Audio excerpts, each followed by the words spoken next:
Welcome to a deep dive into something, Oh. well, something you might not expect to be exciting. Oh, really? Research statistics. It's more relevant than you might think.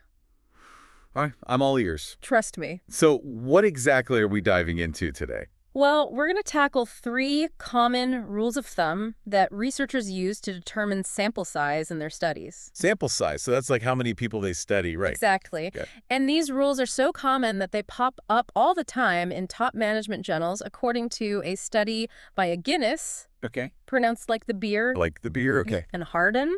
Okay, I'm intrigued already. Rules of thumb in serious research journals. Yeah. Sounds like there's a story here. There is. Yeah. Let's start with the first rule, using Cohen's effect sizes to decide on a sample size. Okay. You might remember something called power analysis from your stats class. Vaguely, yeah. Yeah. It has something to do with like how likely you are to actually find a real effect Right. if one exists. Right. Okay. And to do this power analysis, researchers often use what are called Cohen's effect sizes. Uh-huh. Small, medium, and large. Okay. It seems straightforward, almost like a cheat sheet Yeah. for justifying the number of people they need to study.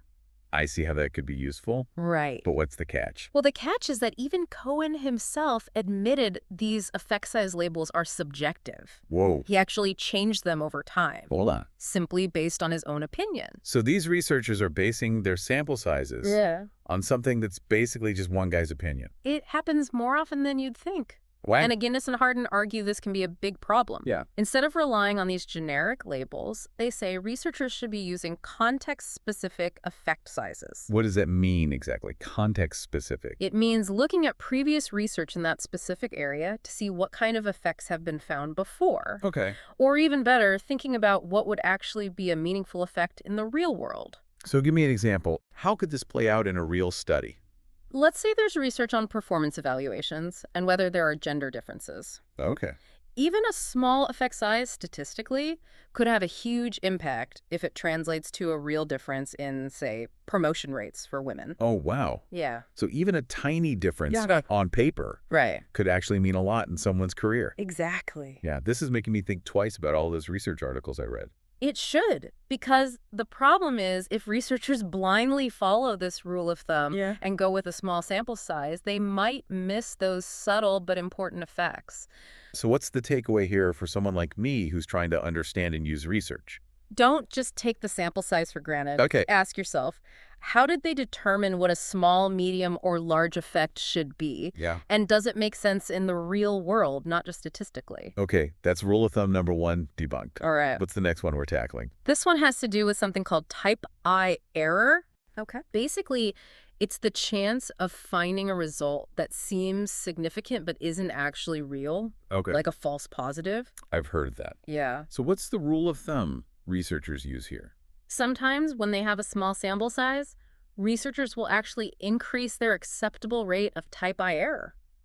What? They do this to boost their statistical power. Remember, that's the probability of actually finding a real effect. So they're kind of tilting the scales in their favor? You could say that. Oh. But Aguinis and Harden point out that this is just as arbitrary as the first rule we talked about. Right. Choosing to increase your type I error rate is essentially just swapping one made-up number for Yeah. another. So it's like pick your poison. In a way, yes. Okay. But what they recommend instead is carefully weighing the trade-offs. Okay. What are the downsides of potentially getting a false positive? Mm. How bad would it be to miss a real effect because you were too strict? Right. There's no one-size-fits-all answer. It's like you said earlier, it's all about context. Exactly. Aguinis even developed a formula Right. to help researchers make a more informed decision about this. Okay.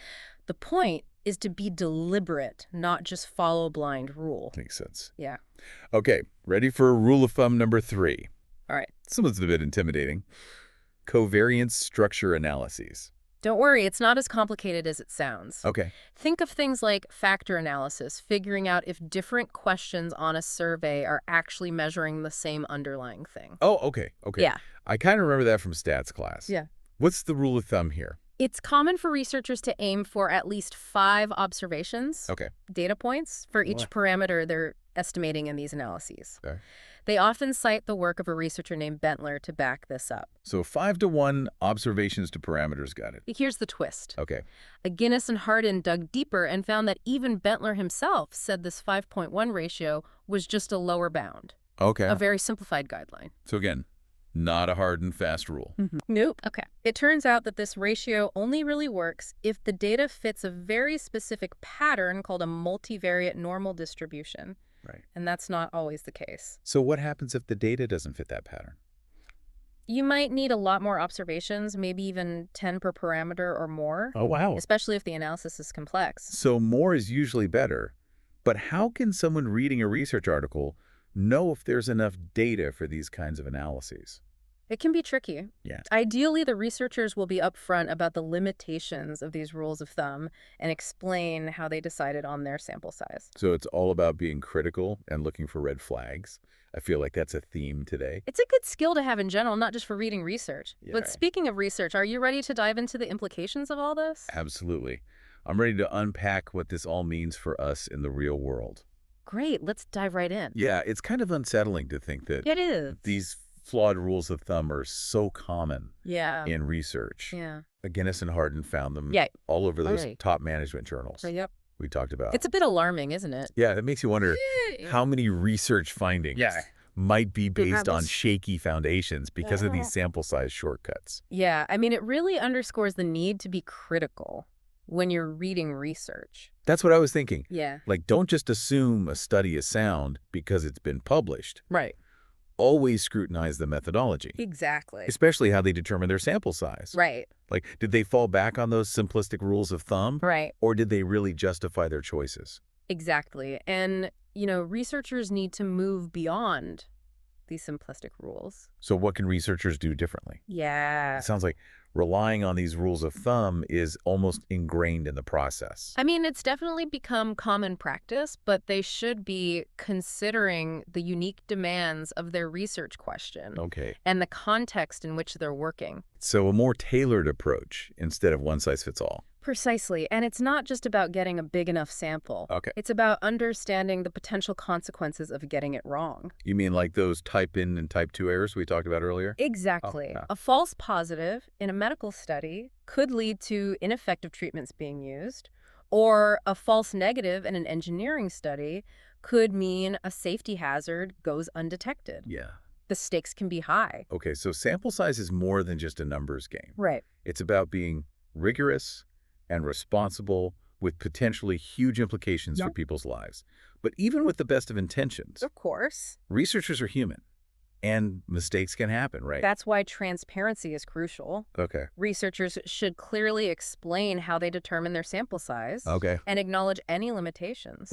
It's about giving readers all the information they need to evaluate the study for themselves. So readers can judge for themselves whether the sample size is adequate and whether they trust the findings. Exactly. Openness and honesty are essential for building trust in research. Yeah. And hopefully that transparency will lead to better research overall. So we've been focusing on research, but are there any broader lessons here? Sure. Do these issues with rules of thumb extend beyond academia?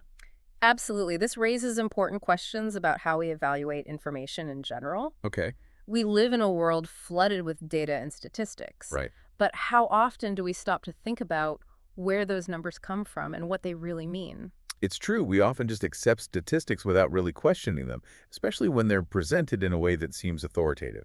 Exactly. And that can be dangerous. Right. We need to be more discerning consumers of information. We need to ask questions, challenge assumptions, and look for solid evidence. So it's like those research rules of thumb, we need to be wary of overly simplistic formulas and easy answers. Precisely. The world is complex. And our thinking needs to reflect that complexity. This has been eye-opening. It's not just about being skeptical. It's about embracing nuance and understanding that there are rarely simple solutions to complex problems. Yeah, well said. I'm curious about something Aguinis and Harden mentioned. Okay. They said some researchers might use these rules of thumb defensively. Yeah. What do they mean by that? They suggested that some authors might invoke these rules to deflect criticism, especially if their results weren't what they expected. It's like saying, hey, I followed the rules, so don't blame me if my findings aren't groundbreaking. Exactly. Or they might use them in response to reviewer critiques as a way to justify their choices. It's interesting to think about the pressures researchers face to produce significant findings. Right. Even if the data isn't always cooperative. Yeah. It makes me wonder, what's the one thing you want our listeners to take away from all of this? What's the most important message? I think the key takeaway is this. Don't be afraid to question the rules. Okay. Whether you're reading a research study, making a financial decision, or even following a recipe. Yeah. Take a moment to consider, what's the source of this rule? Does it make sense in this specific context? What are the potential downsides if I follow it blindly? It's like that old saying, measure twice, cut once.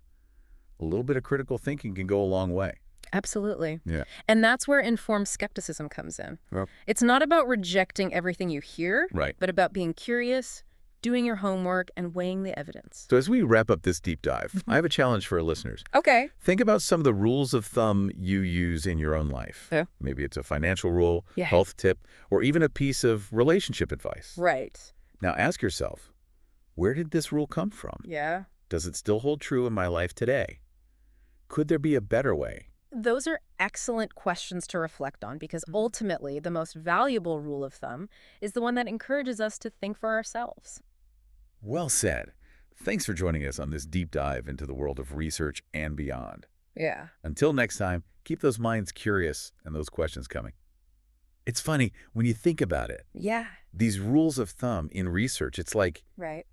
They're like the shortcuts we take in everyday life. It's true, yeah. We rely on these mental shortcuts all the time, often without even realizing it. Like when you just follow a recipe, you don't really think about why it calls for those certain ingredients or those steps. Exactly. Or when you make a financial decision based on a general rule of thumb you heard somewhere, right? Yeah, and that's what makes Aguinis and Harden's research so relevant. Absolutely. It challenges us to question those assumptions, those automatic assumptions. Automatic assumptions. And to think more critically about the rules we follow. Right. Not just in research, but just in life. Precisely. Blindly following any rule, no matter how common or seemingly reliable it is. Yeah. It can lead to unintended consequences.